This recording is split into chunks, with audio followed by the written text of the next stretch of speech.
India. The state has set a target to become a 3.5 trillion economy by 2047 under the Viksit Gujarat vision.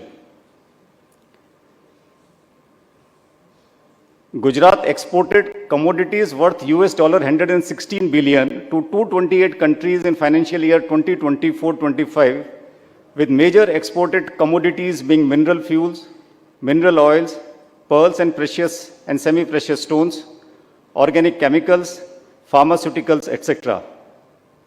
Under the Viksit Gujarat 2047 vision, the state has set an ambitious target to double the value of goods exported by 2030 and achieve a multi-fold increase by 2047, reinforcing its position as a key driver of India's global trade.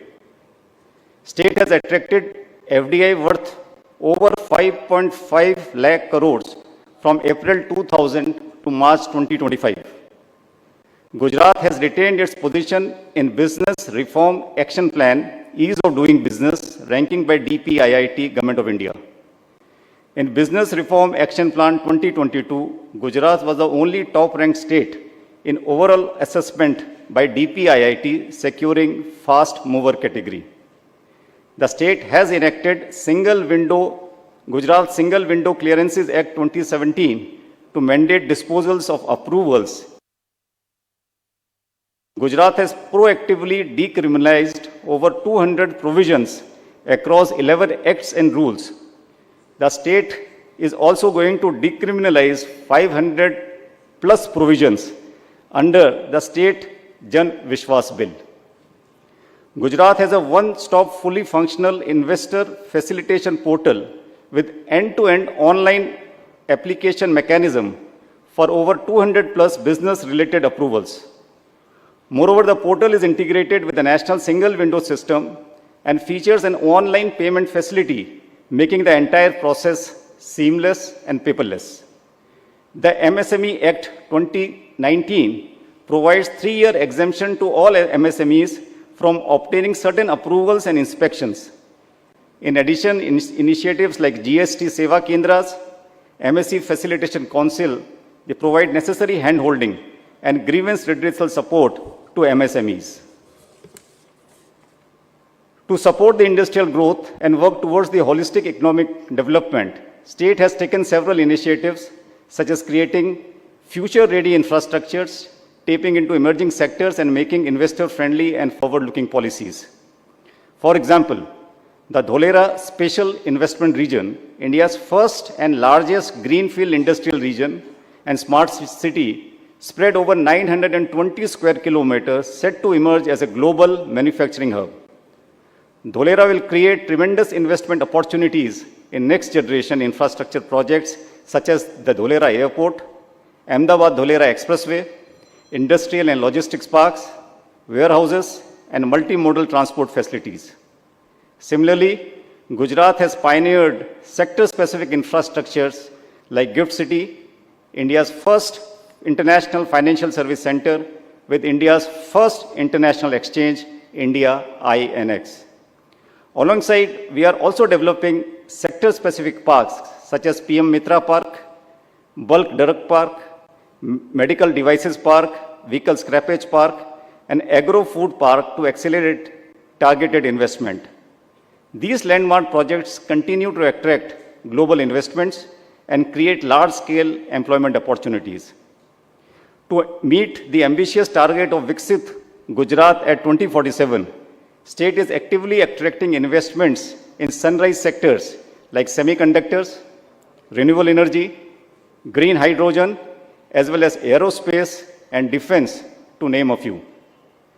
Building on the powerful legacy of Vibrant Gujarat Global Summit, Vibrant Gujarat regional conferences will be organized across 4 regions.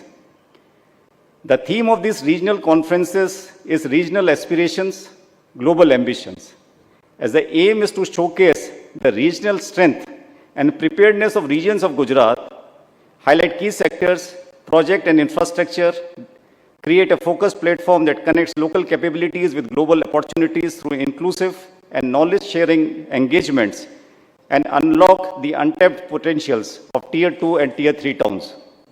I will say Gujarat's economic leadership is not confined to numbers, but it is deeply rooted in the distinct strength of the four regions, each contributing uniquely to the state. These regional conferences will highlight region-specific infrastructure projects, investment-ready sectors, and new opportunities. Ahead of these conferences, district-level programs will be held to identify grassroots challenges and opportunities while showcasing the readiness of every district to contribute to Gujarat's development journey. As we set our sights on Viksit Bharat at 2047, these conferences are about translating district-level strengths into export competitiveness and innovation across Gujarat's region. By bringing government, industry, foreign nations, academia, and citizens together on one collaborative platform, Gujarat is moving ahead towards a more inclusive and regionally balanced model of development. I would like to say Gujarat's story has always been about regional strengths adding up to global leadership. With our industrial ecosystem, ports and corridors, single window governance, and skills-first approach, we are ready to scale exports, create high-quality jobs, and transform India's aspirations into global achievements steadily, sustainably, and inclusively on the road to Viksit Bharat at 2047. I urge the industries to actively participate and join hands with us to ensure that every region contributes meaningful to our shared vision of Viksit Bharat at 2047. I invite you all to join the North Gujarat Regional Conference, which is happening on 9th and 10th October 2025 at Mehsana, and also to other 3 regional conferences, which will be organized subsequently. Thank you very much.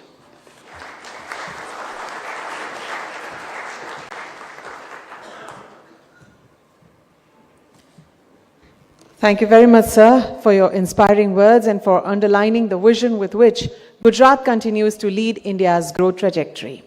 Those who wish can use now the simultaneous interpretation. We can provide with the headsets. Gujarat की प्रगति की कहानी, भारत के औद्योगिक विकास की दिशा और दृष्टि, सब कुछ आज जिनके नेतृत्व में है और भी सशक्त हुआ है, ऐसे हमारे आदरणीय नेता। उनकी दूरदृष्टि, नीति और मार्गदर्शन ने गुजरात को उद्योग, नवाचार और निवेश का वैश्विक केंद्र बनाया है।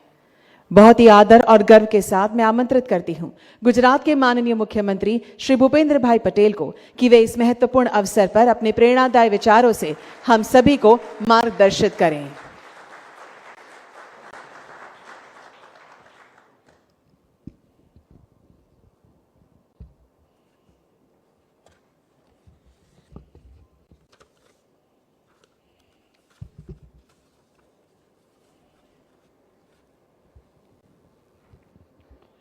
वाइब्रेंट गुजरात क्षेत्रीय सम्मेलन इंडस्ट्रियलिस्ट के साथ पारस्परिक संवाद कार्यक्रम में हम सभी के साथ मंच पर उपस्थित गुजरात राज्य के चीफ सेक्रेटरी श्री पंकज कुमार जोशी जी, भारत सरकार के उद्योग एवं व्यापार संवर्धन विभाग के सेक्रेटरी श्री अमरदीप सिंह भाटिया, गुजरात राज्य के additional chief secretary Shri M K Das, Gujarat राज्य के उद्योग और खनन विभाग के प्रिंसिपल सेक्रेटरी श्रीमती ममता वर्मा, फिक्की के अध्यक्ष श्री हर्षवर्धन अग्रवाल, फिक्की के चेयरमैन गुजरात श्री राजीव गांधी जी, सभी आमंत्रित गणमान्य अतिथि, प्रेस मीडिया के मित्र, सभी को मेरा नमस्कार।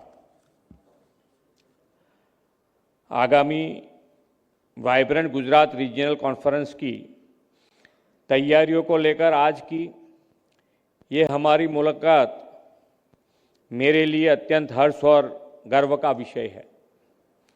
एक विषय गौरव का यह भी है कि विश्व के सबसे लोकप्रिय नेता और यशस्वी वड़ा प्रधान श्री नरेंद्र भाई मोदी जी और वित्त मंत्री श्रीमती निर्मला सीतारामन जी ने राष्ट्र को नेक्स्ट जेन जीएसटी रिफॉर्म्स की ऐतिहासिक दीपावली भेंट दी है। मैं आदरणीय प्रधानमंत्री जी श्री मोदी साहब और वित्त मंत्री श्रीमती निर्मला जी का देश को ईज ऑफ लिविंग और आत्मनिर्भर भारत की प्रगति को और विकास को बल देने वाली इस भेंट के लिए हृदयपूर्वक धन्यवाद करता हूं। यशस्वी प्रधानमंत्री और वाइब्रेंट गुजरात के प्रेरणा स्रोत श्री नरेंद्र भाई मोदी के नेतृत्व में गुजरात देश के विकास का ग्रोथ इंजन बन गया है। गुजरात की इस विकास यात्रा की शुरुआत तब हुई जब मुख्यमंत्री के तौर पर श्री मोदी साहब ने 2003 में वाइब्रेंट गुजरात ग्लोबल समिट जैसे गेम चेंजर आइडिया दिया। मोदी साहब ने तब कहा था कि यह समिट गुजरात को ग्लोबल इंडस्ट्रियल मैप पर most preferred destination for investment बनाएगी। पिछले 20 सालों में इस इन्वेस्टमेंट ने कैसे गुजरात को आर्थिक और सामाजिक दृष्टि से केवल बदल कर रख दिया है, इसके आप सब साक्षी हैं। इस समिट की सफलता के कारण ही आज गुजरात भारत के मोस्ट इंडस्ट्रियलाइज्ड और अर्बनाइज्ड स्टेट्स में एक हैं। इतना ही नहीं, इस समय से लेकर आज के आंकड़ों की बात करूं तो गुजरात आज भारत की जीडीपी में 8.2%, इंडस्ट्रियल आउटपुट में 18% और एक्सपोर्ट में अराउंड 27% का योगदान दे रहा है। माननीय प्रधानमंत्री जी ने हमें सबका साथ, सबका विकास, सबका विश्वास, सबका प्रयास के मंत्र से समावेशी विकास का विजन दिया है। मोदी जी का स्पष्ट मानना है कि सही विकास वही है जो हर कोने और हर व्यक्ति तक पहुंचे। वाइब्रेंट समिट की 2 दशक की सफलता में हमने देखा है कि ज़्यादातर शहरों के आसपास के इंडस्ट्रियल क्लस्टर और डेवलप्ड एरियाज निवेश के लिए पहली पसंद रही है। जैसे कि प्रधानमंत्री जी अक्सर कहते हैं कि हमारी असली ताकत हमारी क्षेत्रीय विविधताओं में है। हर क्षेत्र की अपनी विशेष औद्योगिक क्षमता, सांस्कृतिक विरासत और आर्थिक संभावना है। उनकी ही इस विचार की प्रेरणा लेते हुए वाइब्रेंट गुजरात ग्लोबल समिट की ग्रांड सक्सेस को अब हम अपने क्षेत्रीय स्तर पर वाइब्रेंट गुजरात रीजनल कॉन्फ्रेंस से लागू करने जा रहे हैं। गुजरात की सिर्फ एक राज्य नहीं बल्कि एक ऐसा वाइब्रेंट प्लेस है जहां trade and tradition, commerce and culture और इंडस्ट्रीज एंड एंटरप्रेन्योर का अद्भुत संगम है। हमारे कुछ रीजन तो इतना पोटेंशियल रखते हैं कि उनका प्रोडक्शन और आउटपुट तो देश के कुछ राज्यों के इंडस्ट्रियल प्रोडक्शन और आउटपुट से अधिक है। वाइब्रेंट गुजरात रीजनल कॉन्फ्रेंस के माध्यम से नॉर्थ, साउथ और सेंट्रल गुजरात तथा सौराष्ट्र और कच्छ सभी जोन में सेक्टर स्पेसिफिक इन्वेस्टमेंट के लिए नए अपॉर्चुनिटीज खुलेंगे और फ्यूचरिस्टिक डेवलपमेंट को नई दिशा मिलेगी। इसके लिए गुजरात में PM Mitra park, bulk drug park, medical devices park, agro food park जैसे स्पेशल इंडस्ट्रियल पार्क डेवलप किए जा रहे हैं। हमारे राज्य की विकास यात्रा का next step gift city, Dholera SIR, Mandal Becharaji SIR, greenfield port and LNG terminal जैसी फ्यूचर रेडी मेगा प्रोजेक्ट से संचालित होगी। इन रीजनल कॉन्फ्रेंस से इन्वेस्टर को सीधे रीजनल इकोसिस्टम से जुड़ने के साथ रीजनल MSME और एंसिलरी इंडस्ट्रीज दोनों को साथ ग्रो करने का अवसर मिलेगा।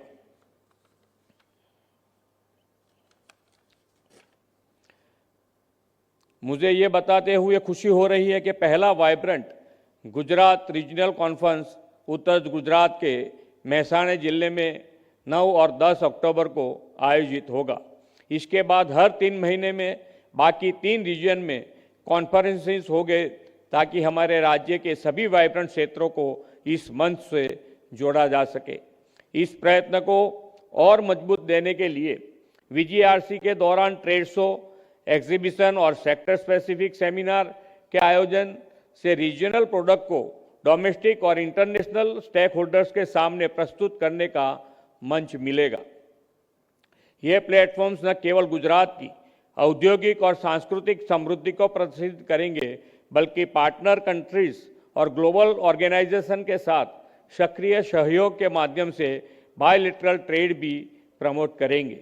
हमारा यह इंटीग्रेटेड अप्रोच विश्व के लिए नए बाजार खोलेंगे, स्ट्रेटेजिक इन्वेस्टमेंट आकर्षित करेगा और गुजरात को विकसित भारत 2047 में महत्वपूर्ण योगदाता के रूप में स्थापित करेगा।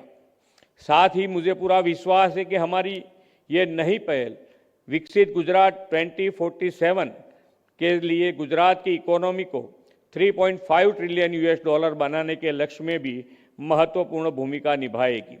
इन सभी कॉन्फ्रेंस की ऊर्जा और निष्कर्ष जनवरी 2027 में होने वाले अगले वाइब्रेंट गुजरात ग्लोबल समिट को भी एक नई शक्ति और दिशा देंगे। मैं आप सभी से आग्रह करता हूं कि इन रीजनल कॉन्फ्रेंस में सक्रिय रूप से भाग लें और इस मंच का उपयोग निर्णय लेने के लिए, उसे लागू करने के लिए और नेतृत्व करने के लिए करें। गुजरात की ओर से मैं आपको हर व्यावसायिक प्रयास में पूर्ण सहयोग का आश्वासन देता हूं और आप सभी को VGRC को सफल बनाने के लिए आमंत्रित करता हूं। हमारी VGRC पहल स्थानिक आकांक्षाओं को पूरा करते हुए विकसित भारत 2047 के नेशनल विजन से जुड़ेगी। VGRC की थीम क्षेत्रीय आकांक्षा, वैश्विक महत्वाकांक्षा प्रधानमंत्री श्री नरेंद्र भाई के वोकल फॉर लोकल और लोकल फॉर ग्लोबल के मंत्र के अनुरूप है और आत्मनिर्भर भारत के संकल्प को साकार करने में महत्वपूर्ण भूमिका निभाएगी। इस विश्वास के साथ मैं अपनी वाणी को विराम देता हूं। भारत माता की जय। वंदे मातरम। जय जय गरवी गुजरात।